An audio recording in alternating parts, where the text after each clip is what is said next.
Hello, everybody, and welcome back to Cross Circle, the official podcast for PlayStation Source. I'm your moderator, Christian Buckley. Welcome to episode 17. Joining me this week, as always, is Mr. Kevin Diaz. What is going on? What's happening? How we doing? Doing all right. How you been, Christian? How you been, buddy? You know what I'm saying? You okay? It's been a week. Good? I had midterms last week, and I was expecting this week to be, like, real chill.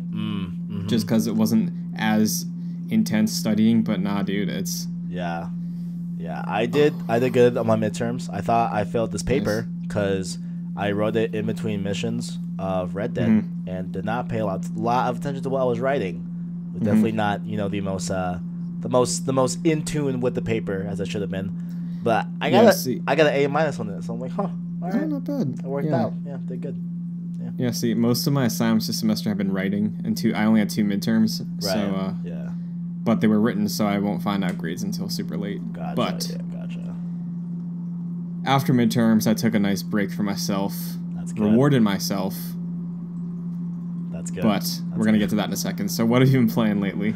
Me, so just from last week, just more Odyssey. I'm a day in, 24 hours in, and I'm on chapter 4 that we talked over before we started recording. Chapter 4. So I'm about at the halfway mark because I believe there's 8 chapters.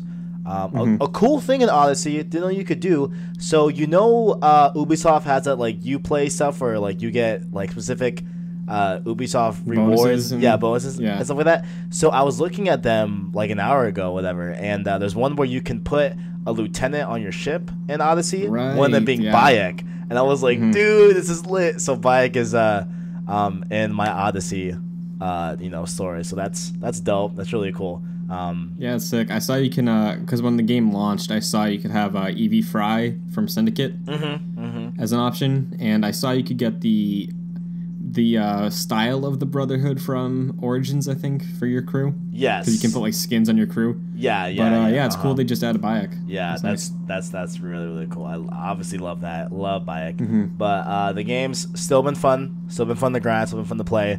So it looks like at this rate, if I'm 24 hours in and halfway through the story, maybe like 50-hour game, maybe. I don't know. I heard something like 60 from some people. Some people said 50. Some 50, said 40. 60. So. Yeah. So I'm looking at maybe like 50 and probably double the amount, maybe a little bit more. But I'm enjoying my time with it, having a lot of fun with it. Other than that, just Black Ops. Playing a little bit of not a little bit, a lot of multiplayer.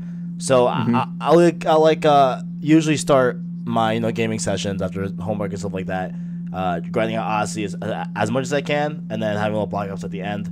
So then mainly multiplayer, a little bit of zombies on the side, a little bit of Blackout on the side, not as much as the other two. Yeah, it's great. It's going really good, and it's weird how much I feel like a lot of other people are enjoying it as well. You know what I'm saying? Obviously, I feel like it's probably not a absurd thing to say where Treyarch is definitely the best Call of Duty dev we have right now currently. They've made most of my favorites. Yeah, they made all of my favorites. Yeah, essentially. I mean, Black Ops is my favorite. 100%. There we go, Christian. There we go. Yeah, Christian, good job. I'm proud of you. So yeah, so they're my favorite dev, and clearly I was gonna like this game, and I definitely do. So that's been fun. Just been waiting what's up?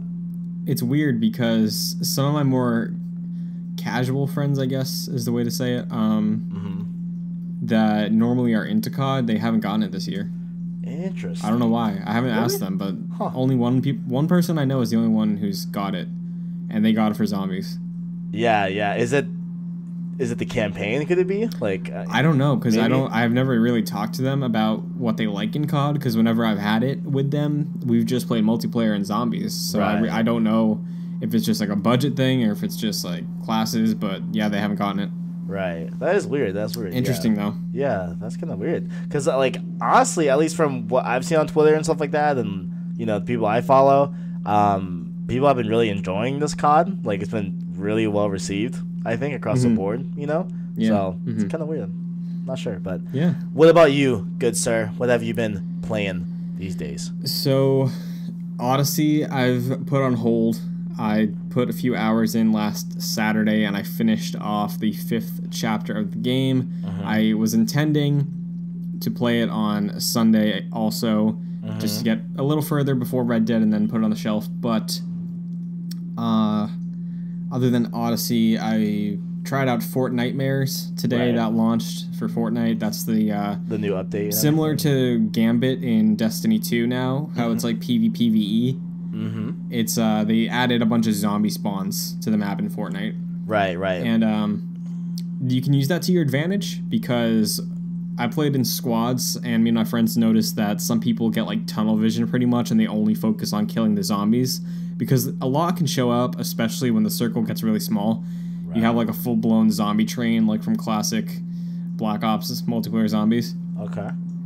So you can use that to your advantage if you are able to like maybe stay in the air, because they also changed it to be like you can pull your chute whenever you want now. If you even jump off a cliff to avoid fall damage, so that you can use that as a strategy too. But we got 2 wins. One of the goals was to kill zombies, so we spent most of the time killing zombies. And once we turned over from just focusing on zombie killing, where we got our wins, to actually playing Fortnite, we were awful. Because we turned into the people that were getting screwed over by the zombies. Gotcha. Okay. Interesting. So, I like it. I like Fortnitemares because of the themes, because I love Halloween, and I love all the decorations they added in for this event. But the zombies, I feel like, are going to be divisive. Right.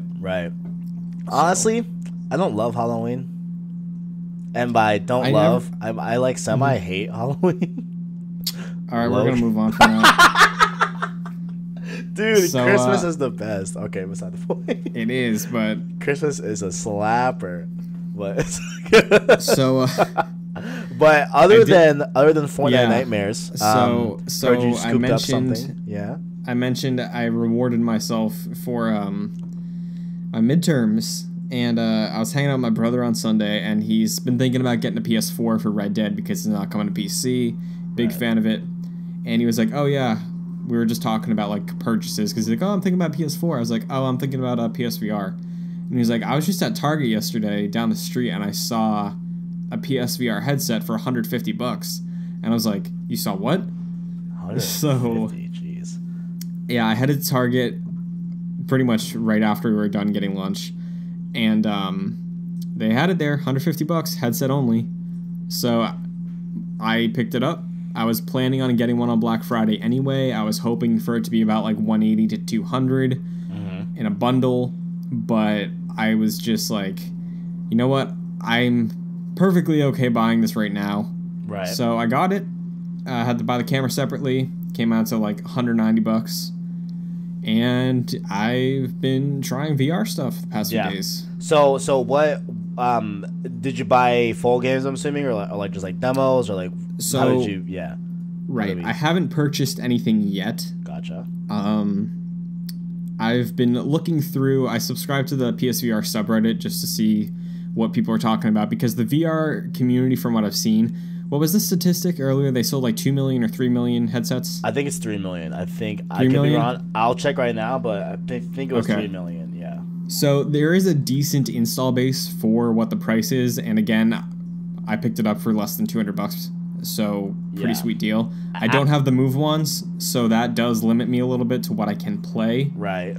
Because like there was that game, I think you heard about it, that Greg Miller did VO for.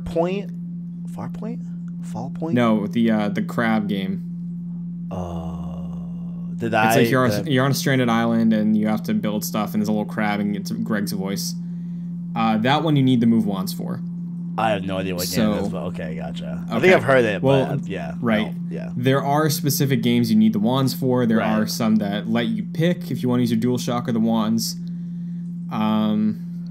But I think what I'm leaning towards picking up right now is going to be Accounting Plus, which is from Justin Roiland. He writes Rick and Morty with Dan Harmon. Right. Because that's $10 on sale right now. I'm thinking about Resident Evil 7, because that is a full-blown game. Like the game. You can play the entire thing in VR. Right. And Astrobot Rescue Mission, which just came out. Yeah, I heard that was getting like a lot of good praise. Yeah, I don't know a lot about it, but I know it's got like really good reception. Yeah. Right, so I'm a huge fan of 3D platformers. I've loved them my entire life. They're just so much fun. Right. And Astrobot actually was created as a full-blown game based on a tech demo for the Playroom. Remember that when we got our first PS4s? I recognized the character, so like I thought it was tied to that, so I guess it is. Okay, gotcha. Yeah, so right when I plugged my PSVR into my PS4 Pro, the Playroom started downloading, the Playroom VR, not just the standard Playroom. And the Playroom VR is cool because you can sort of see a bunch of free mini games to just like test out tech demo-y things. Right. And one of them was a demo for a game called Rescue Mission or Rescue Robot or something like that. And it's pretty much Astrobot. But it's just a sample of it. It's a tiny mission. And I ended up playing through that. It was pretty fun. It took me like 5 to 10 minutes to get through the first level. Then I downloaded the Astrobot demo for the actual full game to see, I think, it's been like 5 years since that Playroom thing launched. Yeah, so I wanted to see the progress and see where they expanded, and it was familiar to what I just tried, but it was refined, so I think I'm definitely going to pick that one up. Cool. Sounds good. Yeah, so... Are you thinking about getting Batman? Because I know, like, that was an early on... I think that was what? That was the launch game, right? That was the launch game? Yeah. And, like, I think that got pretty okay... Yeah, so... perception, so just, figured since you were a big Batman fan, I was assuming maybe you might...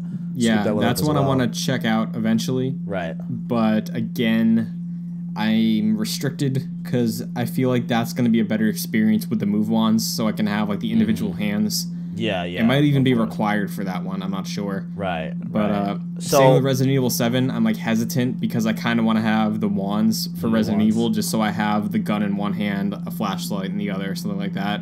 Right. Instead of just having the controller, make it more immersive. Right. So I mean, I have two main questions here. So like generally speaking, in terms of just VR, what was kind of like your expectations, I guess, going in, right? And like, were they met? Are you undersold? Are you, and of course there is a element in here where you didn't really pay full price for the VR. Like you got a super discounted point at that, so there is that to take into account. But like, just generally speaking, were your expectations met? Are you pleased with the purchase? Are you just pleased with the tech that VR had to offer? You know what I'm saying? Yeah. So I've only had one experience before with legit VR. My friend Omar, who actually recorded a couple weeks ago on the podcast, if you haven't checked that out. Shout out to Omar. Shout out. I think he had an Oculus, and I tried that out, and that was my first experience with VR. That was crazy, just because it was my first experience with it. Have you tried VR? I have. I tried the PSVR about a year ago at my friend's house, but I haven't tried the Oculus or anything like that. So, and like I know those are a lot more high quality VR headsets than the PSVR. Yeah. So Oculus was a while ago. That was my first experience. So in my head, I had an experience of like, this is what VR should be. Like, this is what it is. This is what to expect from it. Right. And obviously, like you said, it's the higher end version. But again, it was a while back. Played it with an Xbox 360 controller hooked up to it, so it wasn't like any of the wireless motion stuff. But going into PSVR, I think it benefited because it's been so far since it launched, where I've seen the flow of games that come to it. I've seen what the community is like, how they support smaller games, and how passionate a lot of the fans of PSVR are. So game-wise, I was going and expecting similar to how I went into the Switch, where I was thinking like, there's a few things I definitely want to get, but I know I'm not going to use this all the time, and more often than not, it's going to be smaller, bite-sized experiences. Gotcha. That going in, pretty much the $200 I basically spent on this, I was like, all right, for the games and what I know I'm going to be getting, I'm all right with that. Okay. For an experience, quality wise. Yeah. First of all, if you've ever heard anything about the setup for PSVR, I heard it's insane. I love to ask that too.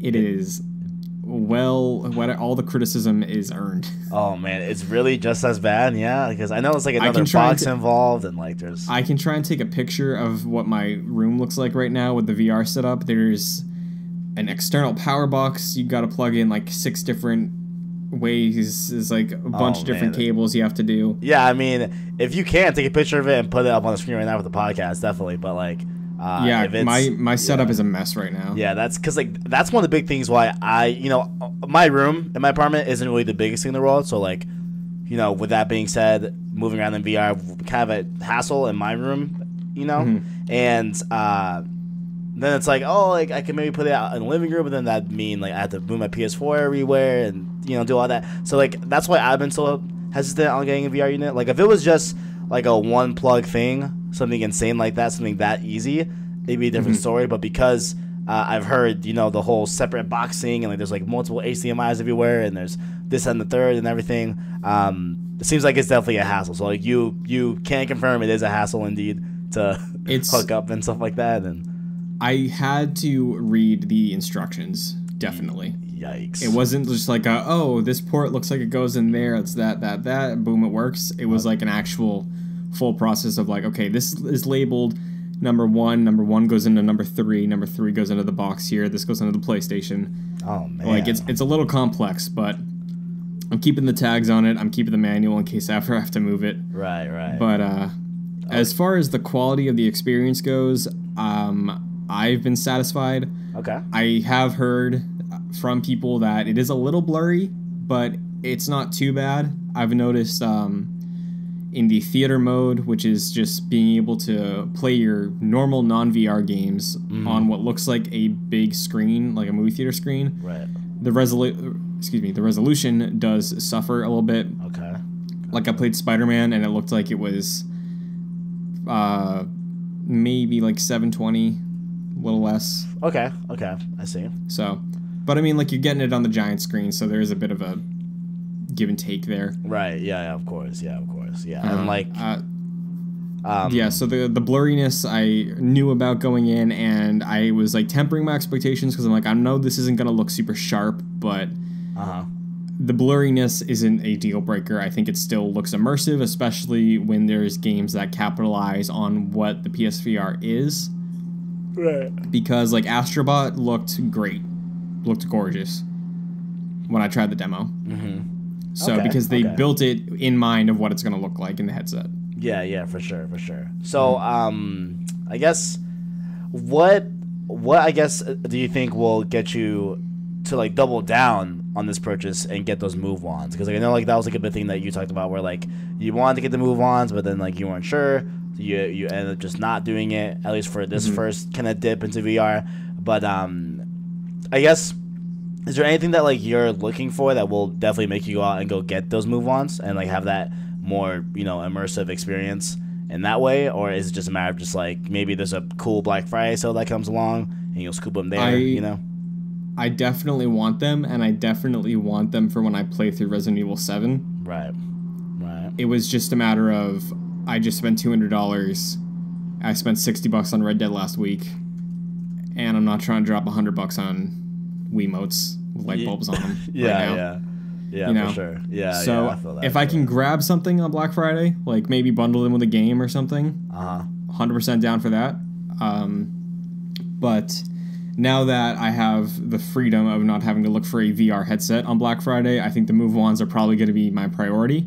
Right. Maybe the aim controller too, because I have a couple friends with PSVR headsets, and now that there's multiple people they know who have one, they're curious about multiplayer, so I might check out like Firewall. That's like the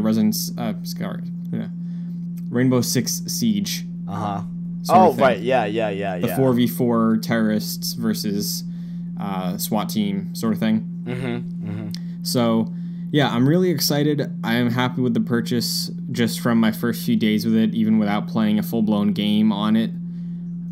It also came with a demo disc for the a few experiences you could get on the store. You can actually download the demo disc from the store directly, not just the disc if you want to be lazy or if you don't get a disc with your purchase. Yeah. But yeah, I tried a few things on there. It's really, honestly, if you haven't tried VR and you have the capabilities to check it out, definitely recommend it. Even if it's PSVR, I think PSVR is still a fantastic representation of what VR can be. Yeah, even if it isn't the highest quality. Right. Yeah, that's what I've heard. It's still pretty immersive. I've heard like a lot of people like, yeah, you know, of course, PSVR isn't the best VR headset, right? But it's like that main thing of like for what you need investment wise to get into it and get a pretty good VR experience. You know, the PSVR is the best at that. You know what I'm saying? Because like, of course, with a Rift, I think it's a Rift that has the different motion sensors on, like you have to put around your room, I believe, or is that the other one? I think that might be the Vive. That'd be the Vive. Yeah, I'm sorry.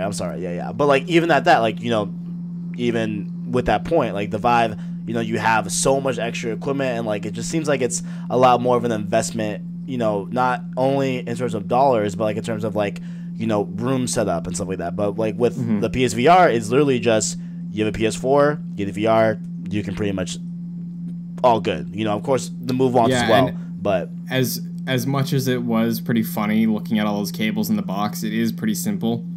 Right, you know? right. Yeah. It's just a lot. It's just a lot. It's approachable. It's very introductory level. Gotcha. And yeah, I'm really excited about the future of it just within the next maybe 12 months because like I said, Astrobot just launched. December you're getting Borderlands 2 VR, which just got announced. Oh yeah, I forgot that. Yeah, which is going to be pretty crazy. And I feel like honestly, I'd much rather revisit something like a Borderlands 2 in VR than a Skyrim in VR, just because of like what it's going to look like.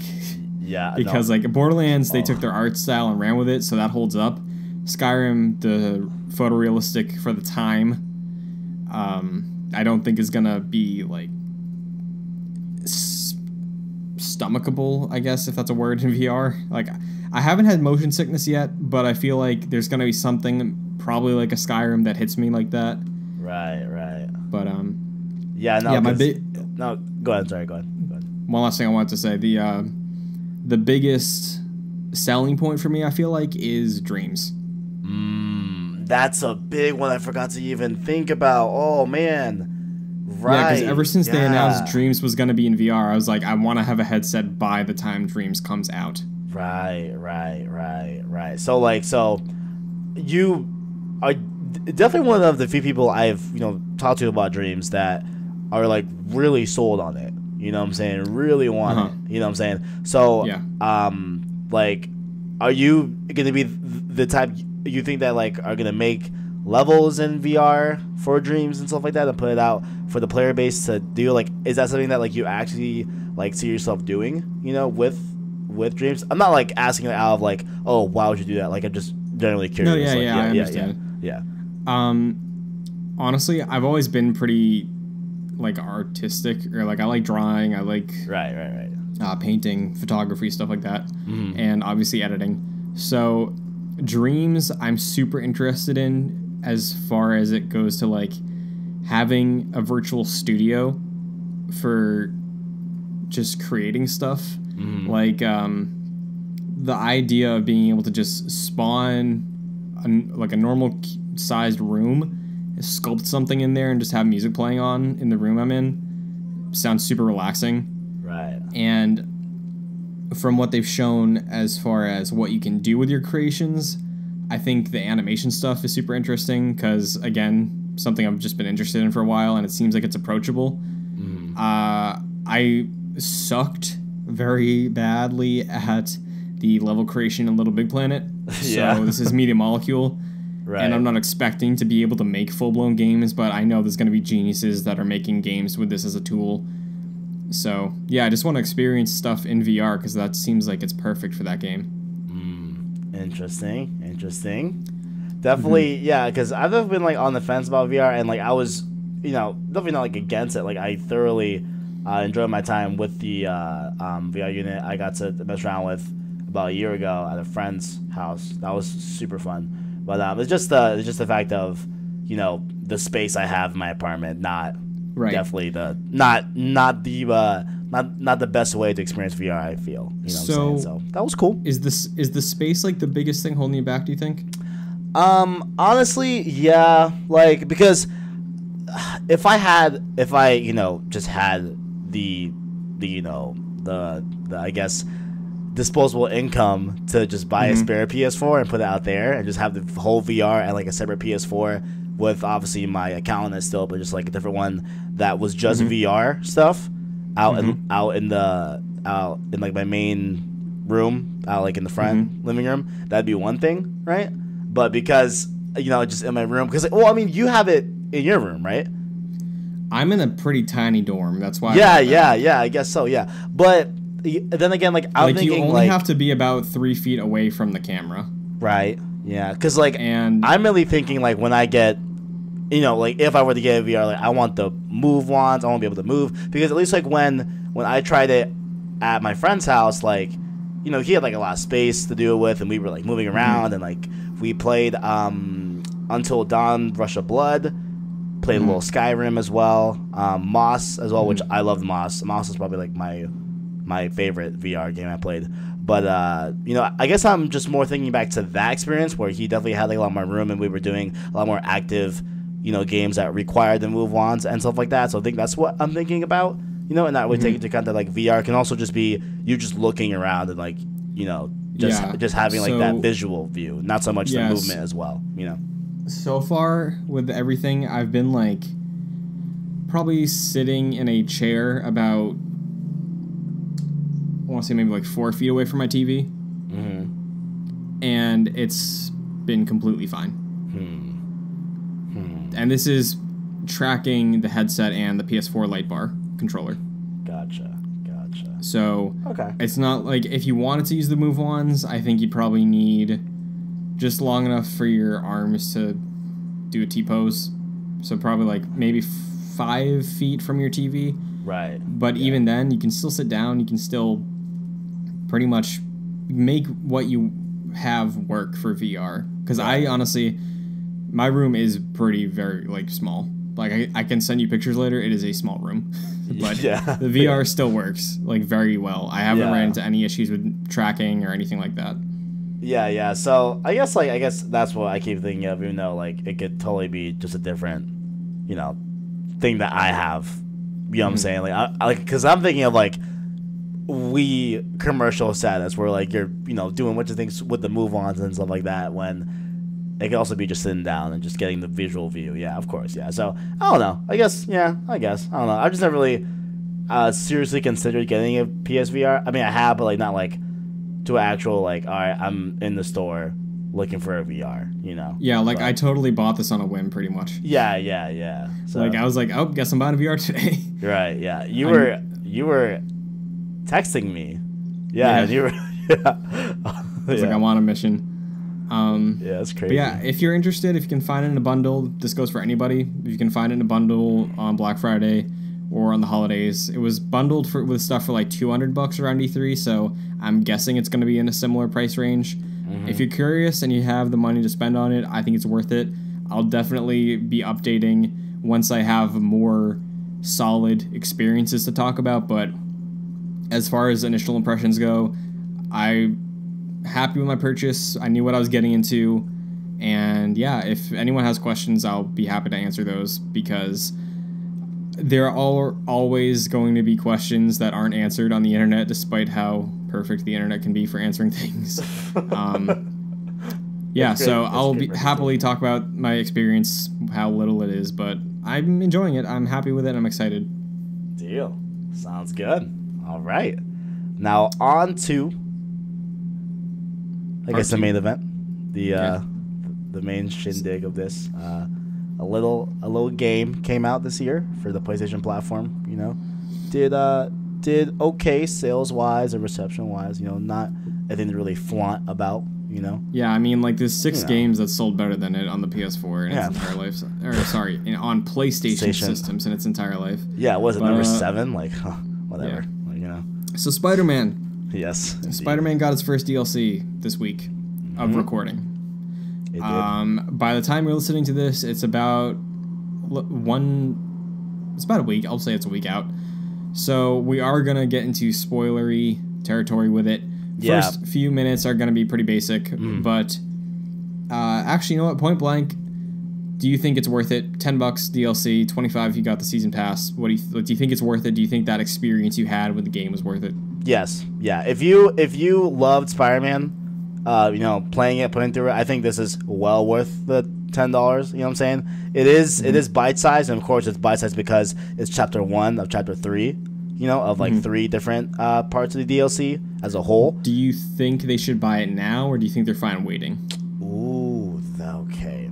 Because I can see the DLC like purchases being similar to how someone would want to wait for like Life is Strange episodes to come out, where it's like, yeah, Right. like I could play it right now, it'd be 2 hours, it'd be cool, but you know, a lot of people would much prefer to binge it all. You know what I'm saying? So honestly, if you're the type that really like likes to binge Life is Strange, for example, I think it's okay to wait until all 3 are out. And plus, like, it won't be that long. It'll be in December. You'll have all 3. So, you know, I could definitely see, like, if you're the type that wants to binge, I say binge it. It's totally fine. But if you want to play it right now, definitely worth it right now. Had a great time with it. It was nice to get back into Spider-Man because I had played it, the actual game for a few weeks, honestly, just because, you know, Odyssey was taking up a lot of time, and you know, Black Ops and Life is Strange 2 came out in that time period as well after that, I believe. So I had just like a few things that I was playing that kind of took me away from Spider-Man. But it was definitely nice to get back in. So I think it's worth it. $10, yeah, for sure. For sure. Yeah, I'm pretty much in the same boat. I think it's totally worth it. It's the same game. They add new challenges. They added a new side quest of collectibles. They added probably, like, what do you say, like maybe 8 to 10 missions? Yeah, of like waypoints, go here, do this. It was like, yeah, it was like 8 to 10. Including the ones that are just like, go here, cutscene. Yeah, probably like 8 to 10, I think. Yeah, I want to say 8 to 10. I wasn't counting. I probably should have, but like it was like 8 to 10. Yeah, I'd say. Yeah, something like that. Yeah, it took me about 3 hours, and that was taking my time doing the challenges. I 100% of the DLC. Yeah. And as far as playing it either as it releases or all at once, I would say if you don't like dealing with cliffhangers, you can totally binge it and just wait. But if you want to like be strung along the way they're intending it to be experienced, I guess, because of how they're releasing it, there are some threads that they leave on like untouched. There are a few plot elements that I see progressing as the DLC goes on, because it definitely seems like it is one narrative story they're going to be telling. Yeah, 100%. And I totally didn't pick up on them telling one cohesive story, even though like it's clear like they called the whole DLC package City That Never Sleeps.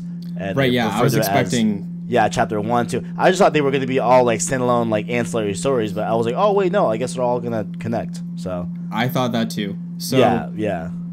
I say we cut it there for the spoiler-free stuff. Do with that what you will. I'm sure if you're in, you're in. Yep. But yeah, so now let's talk a little bit about the Heist DLC. Dude, can you believe they like revived Aunt May? Like that's like crazy, man. Like, who would have thought, dude? Yeah, that's wild, dude. God, I was like, man. Nah, okay, seriously, okay. Buried her alive. The symbiote brought her back. Oh, dude, that'd be crazy. Oh man, but so where do you want to start? Do you want? I think a good place to start is with something small. I want to talk about Miles.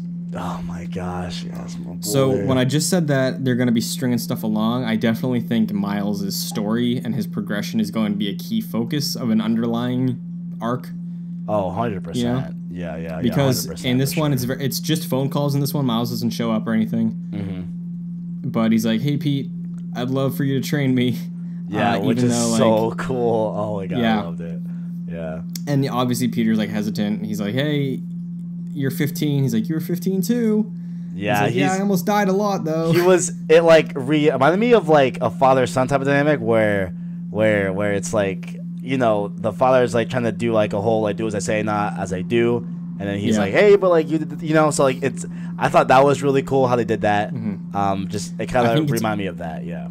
Yeah, it's funny you bring that up too, because one of the other main plot points of the DLC is Peter struggling with the idea that he might be a father with Black Cat. Oh wait, that's a good point. Yeah. Huh. Yeah. Yeah. Right. So totally, I think his relationship with Miles and how they were setting it up, alongside him being like, I can't be a dad. I can't like, am I ready to be a dad? Like I'm not ready for this. It's sort of, I know they obviously did that on purpose. I like the comparison there. Yeah, for sure. Because I'm sure as it goes on, we're going to see him maybe have a cutscene of him training Miles in an alley or something, learning how to shoot webs. I don't know, but yeah, I dug what they set up. Yeah. So I definitely agree with how like this is probably gonna be drawn out, the whole Miles thing, but you know, obviously it's safe to say we have a sequel for Spider-Man that's coming, of course, right? So like, what extent do you think we'll see of Miles and his powers? Like, you know, are we? I don't think he gets a suit. Yeah. I wasn't thinking a suit. No way. Right. I feel like that's definitely like a game thing that like they would reveal him in the suit, definitely in like a trailer for upcoming game, not like in a DLC. But you know, I think they might have a scene of them training together in like before the sun rises. Mm-hmm. You know, yeah, maybe like training on rooftops or something. Yeah, something. And then like he heads off to school, something like that. Yeah, something. Yeah, for sure. But and then I guess he joined the basketball team as well. He's been he's like, dunks. Don't dunk on anybody. Yeah, I just did once. I swear, only once. I promise. But yeah, so I really liked what they set up there. Black Cat. And as far as I was gonna say Mary Jane next because let's do it. I feel like Black Cat was the bigger thing to talk about. So Mary Jane, you get her involvement. She's doing her investigative reporting as the new associate editor for the Bugle. Is that what it was? Yes. Okay. Yeah. Associate. Yeah. Associate editor. Yeah. It was like it was at the very beginning, right? It was very beginning. Yeah. So it opens with her. She's talking to Pete, and she's saying that I got a new tip, a new gang in town. They're coming back. Hammerhead, who is a character from the Spider-Man comics, mob boss. Hammerhead is pretty much framed to be the overarching villain of this City That Never Sleeps DLC line. He's the one pulling the strings. He's the one who has Black Cat in his palm. Right. He's the one. He's the next villain. He's the next Wilson Fisk, I guess, if you want to say that for this game. It is it, Chief. Yeah. So you really don't get any face-to-face stuff with Hammerhead. You do see him. You see his design a little bit. Yeah, but like the very end, and like you like hear chatter from even like his men that were like, "Hey, like, is it true that he really got shot in the face, whatever?" And like stuff like that, you know. So just very, very small crumbs that I assume will unravel in the episodes 2 and 3 of the DLC season. I think the way they set him up is pretty cool because it's more episodic. I saw some people say that Spider-Man, the full game as its own thing, was like a great season of Spider-Man TV. Right. I feel like that's what this is going to be, you know? Yeah. Like similar to the Netflix show thing, like if this was a 3-hour chunk for this, if we can say they're all 3 hours, hypothetically, that's like 9 episodes. Yeah. So that's like what the length of the Marvel Netflix shows are anyways, pretty much. Yeah, for sure. Yeah. Being able to characterize your cast like that, I think it's going to be interesting compared to the full-blown 15, 20-hour campaign. But, Hammerhead, pretty cool setup. I'm interested to see more because, again, wasn't really characterized that much outside of his thugs talking about him. Yeah, and I don't think he was name dropped at all in the main story, was he? I don't believe so. You know, it's a loud car, but that was a motorcycle. I don't think he was name dropped in the main story, was he? If I'm not mistaken. No, he was not. Yeah, no, and I don't recall him from the novel either. The novel either. So this is definitely like a first time. They frame it as him coming back. So true. There are a few mob bosses. It's all about the mob, pretty much, and it seems like that's what the second DLC is going to be about because it's called Turf War. Yeah. And we already expected, at least I already expected, that Turf War meant like gangs. Yeah. So mob families, gangs, you're going to get some sort of, this is our territory, we're fighting about it. Right. But for sure. So Mary Jane, outside of setting up the Hammerhead stuff, her relationship with Peter. Yeah, there's one MJ mission which like it was pretty straightforward to what you were doing in the story. The MJ mission, I would have liked to see like something like a little bit different, you know, whether it be like a new mechanic you could do, at least something. But it was pretty much what you could do on the later MJ missions towards the end of the main story is essentially what you could do with this one, which isn't a bad thing. I just was hoping for like something different, but like, hey, you know what? It's a DLC. It's all good. You know what I'm saying? It's not, a whole new game. Yeah, it's tricky. It's tricky because I feel like since it was just that one mission, I feel like if it was like, oh, here's this thing that you're never going to do again, it would have just felt like a gimmick. Right, for sure. Yeah. So, yeah. I get wanting to just be like, hey, you just played that campaign, you know how to play as MJ, here you go. Yeah. But yeah, so her character, still like it. I liked their relationship with Peter was a little like testy because of the potential of having a son. Yes. Child. Oh, those got so. That was probably one of the best things of this DLC. What I enjoyed the most was like it was great between Peter and MJ, and like MJ being like a little bit jealous and like being like, oh, she's like I think I forgot if Peter says like.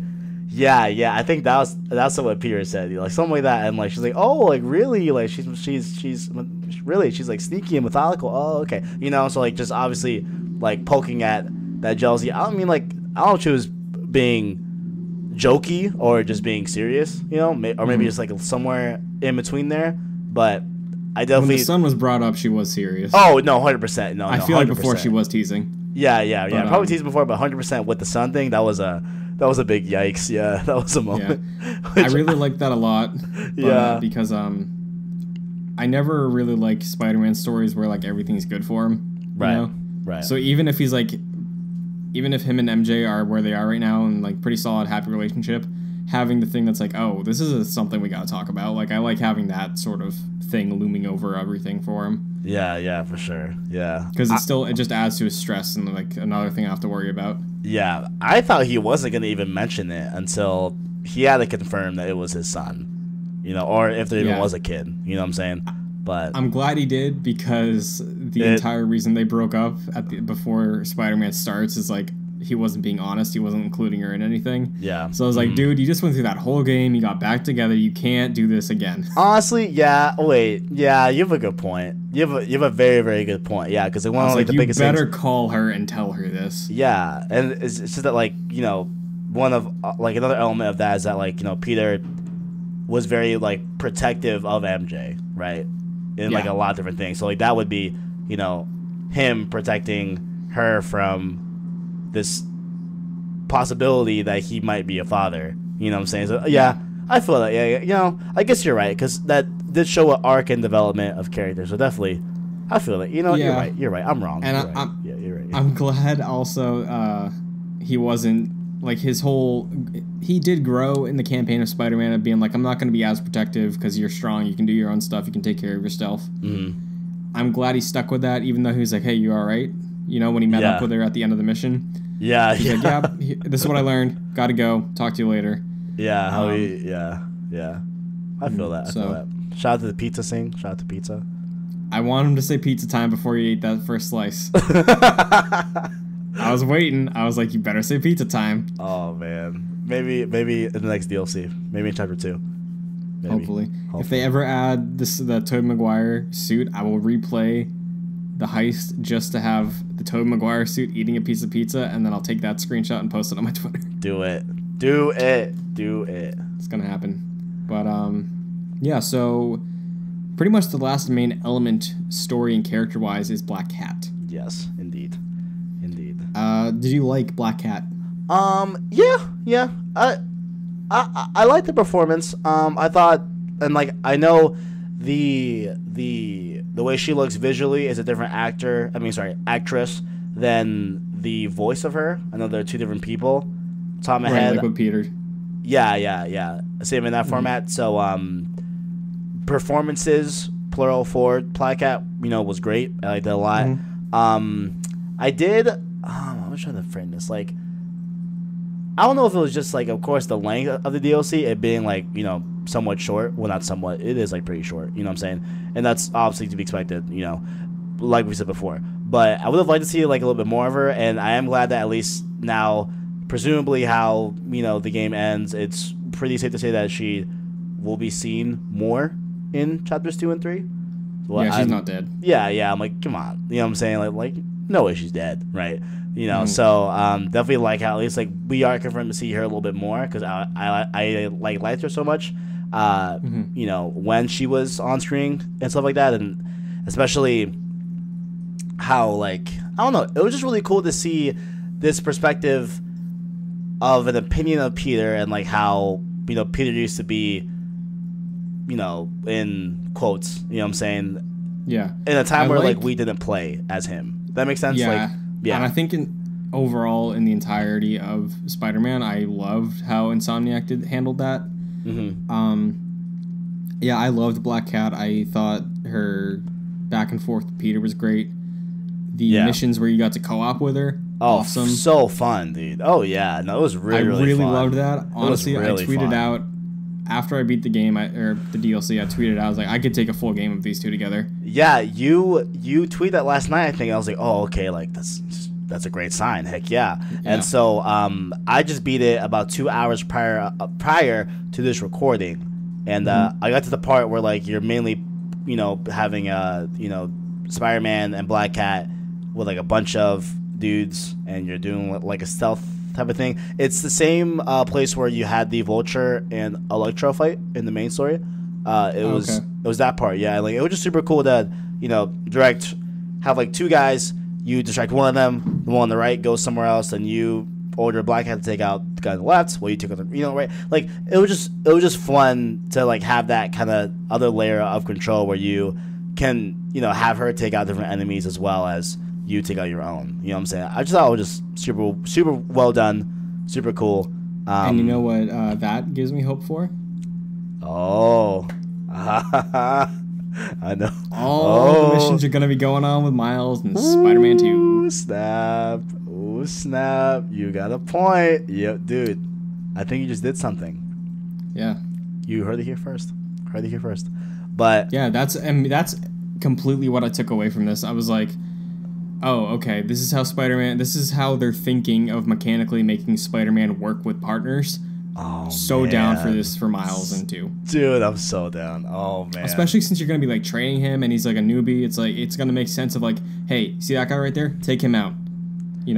Now, with the inclusion of MJ missions, do you think in this DLC we'll get some sort of Miles mission with, like, limited power set? Like, maybe, like, he can just do, like, a simple, web thwip on a wall and distract someone so that he can walk past. You know what I'm saying? Like, obviously he won't be like mid-combat doing crazy stuff, but like maybe, he does something. Like something like very, very, very limited. You know what I'm saying? Not anything crazy, but... Right. Well, yeah. Miles' missions, as well as MJ's, were stealth-based. Yeah, of course, yeah. So I could see maybe implementing a wall-crawling stealth section. Yeah, that something as well. Like that. Yeah. Mm-hmm. Yeah. Again, I don't think they're going to get too heavy with Miles' powers in the DLC, because I feel like that is something they want to have center stage. For sure. But I could definitely see like a little tease of something like that. Yeah, I dig it. But no, but yeah, man, like that was a good point. I didn't even think about how like that could really be how they do like a Miles and Peter type missions in the sequel or whatever, Yeah. That definitely makes sense. What else? Yeah, I mean, like, overall, I thought Black Cat, the DLC was great. Honestly, I don't know about you, I was actually surprised when the kid was, I guess a lie. Yeah, I mean, it's yeah, right? Yeah, it's definitely not true, right? I was honestly surprised by that. I don't know if that was just me being naive or me just like... I mean... you know what I'm saying? But... I had a feeling... Right.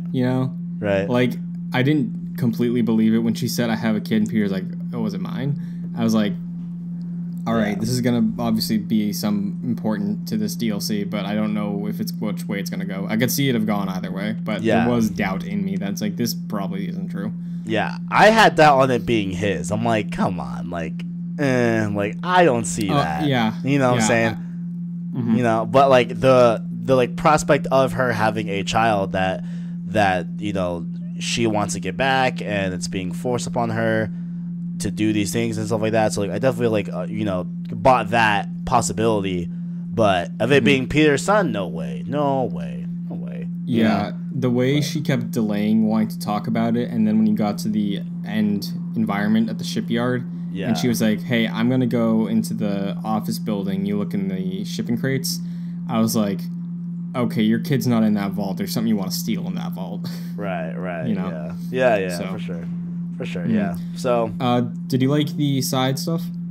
I did. Yeah, I did. I thought, doing the paintings. I only did the one challenge by that vlogger internet person that was a side mission in the main story. But do you not like those? Because I did one. I thought it was just like whatever. Yeah, same. They're just like it is what it is. You know what I'm saying? I liked the Taskmaster ones a lot better. Oh, dude, those were slappers.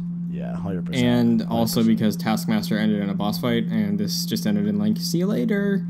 That's all it was. It wasn't anything crazy. Oh man. Well, there you go. Yeah. Because like those, even that mission, even that side mission in the main story wasn't really the most fun thing of that game. Yeah, and like I know the paintings. No. The internet. Oh, Sparky. Taskmaster. No. The challenge missions for this one. Screwball. Thank you. Yeah. Screwball. Yeah. Like I didn't really like that side that side mission in the main story, and like I get why. No, side mission in the main game. Excuse me. Not like it was a main storyline type of thing. But yeah. But I get that like it's Insomniac trying to like poke at I guess big people on the internet, and I think Peter said something where it's like, man, like the things people will do for clicks. Like I thought about Logan Paul, like in the whole Suicide Forest thing, right? So like obviously like that's the totally what they're playing up and like what they're kind of making fun of, if you will. But yeah, it's here's what it is. It's all right. Did you run into any of the new random crimes?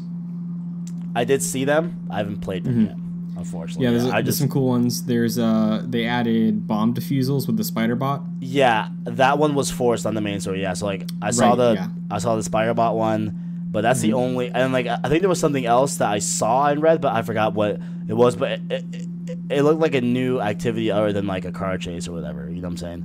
So I don't know if you want to add on to that. Yeah, like what were some other new ones that were so. It was the Magia family is the rival gang that's going against Hammerhead. Right. So there were I think 3 districts where they added you had to do 5 Magia crimes to get 100% on those. And it was a mix of the bomb defusals, car chases, drug deals, stuff like that. Stuff you'd expect. Right. Yeah. But I had a good time with it. I 100%ed it, like I said. Yeah, so what, it took you, 3 hours to 100% about, something like that? Like 3 and a quarter. 3 and a quarter, okay, yeah. So definitely doable in, an afternoon, definitely, Yeah, I did it in one sitting. I had to take a break to take a phone call, but that was it. Yeah, 100%, yeah, for sure, yeah. I might go in to finish, some of those crimes maybe. Probably not the screwball challenges, probably not, but... Yeah, if you want to have something else to do... They're there for that, I guess, or if you are the completionist, but it's not vital. There's no story stuff that gets revealed there, like with the painting side quest, which I actually really liked. Oh, we didn't talk about that. Yeah, the big reveal. Yeah, so I got it spoiled for me. Oh, really? I saw. Yeah, believe it, man. Between the 15 minutes between when I got out of work, and then started the game. I saw a YouTube thumbnail that said Detective Mackey is Black Cat's father ? And it showed the two of them on the thumbnail together. Damn. And I was like, well, I guess that's gonna happen. So that's so unfortunate. The thing I didn't know, I didn't know he was a fake cop. I didn't know it was actually William Hardy. Yeah. I was expecting, or Walter Hardy, I forget his name, but I liked the added twist, even though I got spoiled for me. Did you see it coming that it was her dad? Because he did talk to Peter on the phone kind of fondly about her and being like, oh, how is she? How the distant dad sort of character acts. I think it was the last phone call where I was like, oh, okay. Something's probably, okay, probably. It was when, he says, look out for her, or whatever, he says to Peter. And then Peter's like, why would he tell me that? Yeah. So I was like, and then he calls it back, and it's like, this line's been disconnected. Yeah. I'm like, oh, okay, gotcha. Yeah, okay. That's definitely connecting dots there. But that's cool. Do we think we'll see him maybe in his original gear? Maybe. I think he will probably have some sort of role in the second DLC, just because right now Peter thinks Black Cat's dead. You know? Right now, wait, Black Cat thinks that... Like, Felicia. Peter thinks that she's dead. Oh, wait, I'm sorry. Yes, you're right. Okay, my bad. Yeah, okay. Yeah, so he's probably going to be like, hey, I just found out that's her dad. I should probably tell him his daughter is dead. You know? Yeah. So I could see something there. I don't know. And maybe, like, at the end of it all, when she turns out to be alive, they reunite and it's like, I'm sorry I left you, that whole thing. Yeah. Could be a cool, endearing moment, stuff like that. Maybe it could be a turn, like, for, maybe that could be, like, the payoff to when Peter was telling Black Cat, you know, while she was going back to her apartment, that, hey, like, you know, you have a lot of talents. It could be used to help other people. You know, like, maybe, like, that could be the I guess, results. For. Yeah, exactly. Yeah, like, be the motivation, thank you, yeah, for, you know, her maybe being a good person, maybe, again. Yeah. I don't know. Yeah. But overall, I'm excited to see where the rest of the DLC goes because I enjoyed it. It felt good to go back to the game. Yep. Same. It was breezy to unlock everything, get all the crimes. Felt good swinging around the city again. Wasn't too hard. Those guys with the miniguns. Oh, I found my god! Really easy strategy. Really? If you build up your meter and save it for if they show up, just burn it on them. Gotcha. Okay, yeah, because and then it's instant takedown. Because when the guy showed up at the shipping crates at the end, you've already ran into like 3 of them by that point. So yeah, I was expecting one to show up, so I just beat up like as many guys as I could, and then when the dude with the minigun showed up, I'm like, all right, instant takedown, don't have to deal with you. So yeah. Those were a little bit annoying, but I just like web bombed them a ton and then took them out when they were kind of startled by the web bomb. So that was kind of my strategy. But yeah, they were just a bit annoying, but you know, it was all good. No worries. Got through it. Yeah. Got through it. So, are you excited for the rest of the DLC? I am. Yeah, I am. Yeah, and definitely, like I said before, I definitely feel like you're gonna get a lot more out of it if you save it and binge it. I'm not gonna save and binge it. But I think, yeah, I'm not.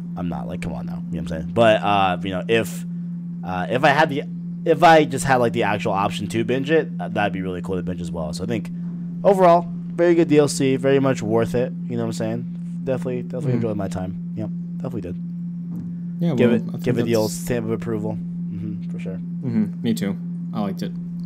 But that's gonna wrap up everything we had to talk about. That went by fast. So I feel like we only talked for like 5 minutes. It's weird. I'm looking at the timer right now. I started late, and it's at 53 minutes right now, so this might even be an hour. But yeah, it did feel short. It's weird. I'm like, I feel like we just talked for like 10 minutes. Like, what is this? But if it's all good. The people want to follow you because you got some streams coming up probably. Indeed. Where can they follow you? Indeed, yeah. While you're watching this, there would have been probably 1 or 2 Red Dead streams before that, but expect a lot more streams throughout the channel and stuff like that through the week. But you can follow me at the KDS123 on Twitter, THEKDIAZ123. Follow me on there for all my gaming hot takes, music hot takes, all that good stuff. And of course here on the channel as well, where we post pretty frequently here on the channel as well. Check me out here as well at PlayStation Source. And yeah, stay subscribed, stay supporting, all that good stuff. And where can the good people find you, Christian, as well? You can follow me on Twitter at Chris N. Buckley. It's probably going to be very inactive from midnight on Thursday to Monday morning. Indeed, because I'm going to be just sucked into my PS4. Is it safe to say that probably next episode is going to be Red Dead Impressions? Yeah, is that pretty safe to say? There's a 99% chance that it's going to be the next episode. Right? Unless like PlayStation shuts down or they show off God of War 2, it's going to be Red Dead. PlayStation is closed. Oh man, yeah. So expect Red Dead next week, and then we're probably going to be moving on from Red Dead. Yeah, for sure. Yeah, indeed. Yeah. So, thank you all for listening. I hope you enjoyed the Spider-Man DLC like we did. Be sure to subscribe, like Kevin said. If you're new, if you enjoy the channel, be sure to like the video, share it around. And yeah, thanks again, and as always, greatness awaits. I'll see ya. You gotta be kidding me!